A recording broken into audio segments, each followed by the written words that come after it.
যোদ্ধা আরো 8টি রাজনৈতিক দল ইতিমধ্যেই প্রত্যেক দল তার নিজ নিজ দলীয় ফোরামে তাদের এই ভাষণের উপরে প্রতিক্রিয়া পর্যালোচনা নিজেরা করছেন এবং পরে আমরা 8 দল সম্মিলিতভাবে আমাদের করণীয় ইনশাআল্লাহ স্থির করব।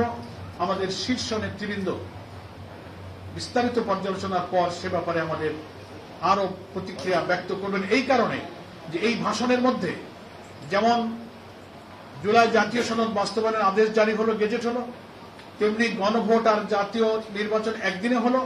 আবার গণভোটে যে ব্যালটে কি কি যাবে সেই বিষয়গুলো যাওয়ার কিছু বিষয় আজকে ভাষণে প্রধান উপদেষ্টা উল্লেখ করেছেন, সেটারও বিশ্লেষণ প্রয়োজন। এই জন্য আমরা জামাত ইসলামী আজ সন্ধ্যায় পরে আমাদের সর্বোচ্চ অ্যাপেক্স বডি নির্বাহী পরিষদ সন্ধ্যা 6টায় আমরা আমাদের এই ভাষণের উপরে মূল বিষয়ের গভীরে আমরা পর্যালোচনায় বসতেছি। সেখানে আমাদের লিগ্যাল এক্সপার্টরা থাকবেন। আমরা আশা করছি বিস্তারিত এই সব বিষয়ের খুঁটিনাটি পর্যালোচনা করে আমরা এ ব্যাপারে আরো বিস্তারিত প্রতিক্রিয়া ইনশাআল্লাহ আপনাদের কাছে পরে জানাব। তবে আমরা আজকে সংক্ষেপে এতটুকুই যে এই ভাষণে একই দিনে গণভোট আর জাতীয় নির্বাচনের ঘোষণা দেওয়ায় জনগণের আকাঙ্ক্ষা পূর্ণ হয়নি। যে সংকটমুক্ত স্বচ্ছ নির্বাচনের আশা আমরা করেছিলাম সে সংকটটাই কিন্তু রয়ে গেল। জাতীয় নির্বাচন সুষ্ঠু সুন্দর হওয়ার প্রশ্নে আমাদের যে ঐক্যমত এবং আমাদের যে প্রচেষ্টা সেখানে একটা সংকট আমাদের রয়ে গেল। আমি আপাতত জামাত ইসলামীর পক্ষ থেকে এতটুকু প্রতিক্রিয়া আপনাদের কাছে পেশ করছি। ইনশাআল্লাহ আমাদের আজকের সন্ধ্যার নির্বাহী পরিষদের বৈঠক শেষে আমরা একটা সময় নির্দিষ্ট করব। আমাদের নেতৃবৃন্দ আপনাদের কাছে বিস্তারিত এই ভাষণের উপরে প্রতিক্রিয়া খোলামেলা বক্তব্য রাখবেন। সকলকে ধন্যবাদ। আপনারা সবাই ভালো থাকবেন।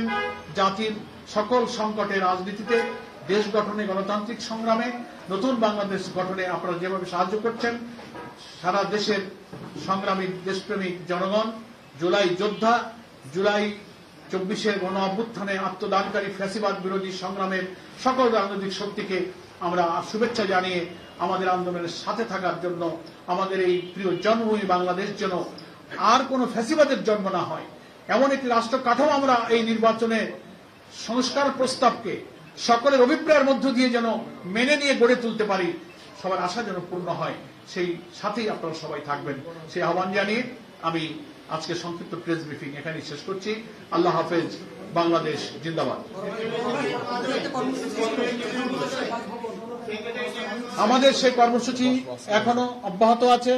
16 তারিখে আমাদের শীর্ষ নেতৃবৃন্দের বৈঠক হবে। সেই বৈঠক থেকেই ওই কর্মসূচির এবং এই ভাষণ সংক্রান্ত বিষয়ে 8 দলের কি প্রতিক্রিয়া সম্মিলিতভাবে আমরা আশা করছি আমাদের শীর্ষ নেতৃবৃন্দ সেদিনই সব বক্তব্য রাখবেন। এর আগে যে ঘোষণাগুলো দেওয়া হয়েছে সেটা বহাল আছে, সবই বহাল থাকবে। পরবর্তী ঘোষণা আমাদের নেতৃবৃন্দে না আসা পর্যন্ত গতকালকের সাংবাদিক সম্মেলনে আমরা যা বলেছি 8 দল, সেটার উপরে আমরা বহাল আছি।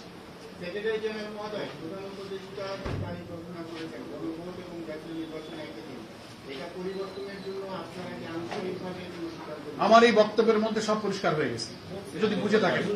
ধন্যবাদ সবাইকে। আসসালামু আলাইকুম। সাংবাদিক বন্ধুদেরকে ধন্যবাদ।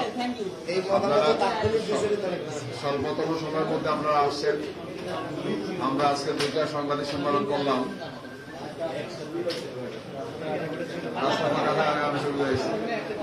আসার জন্য ধন্যবাদ। আমাদের পক্ষ থেকে ছোট একটা প্যাকেট আছে আপনাদের নাস্তার জন্য, সাংবাদিক বন্ধুদেরকে পরিবেশন দেওয়া হবে ইনশাআল্লাহ। সবাইকে ধন্যবাদ। আসসালামু আলাইকুম।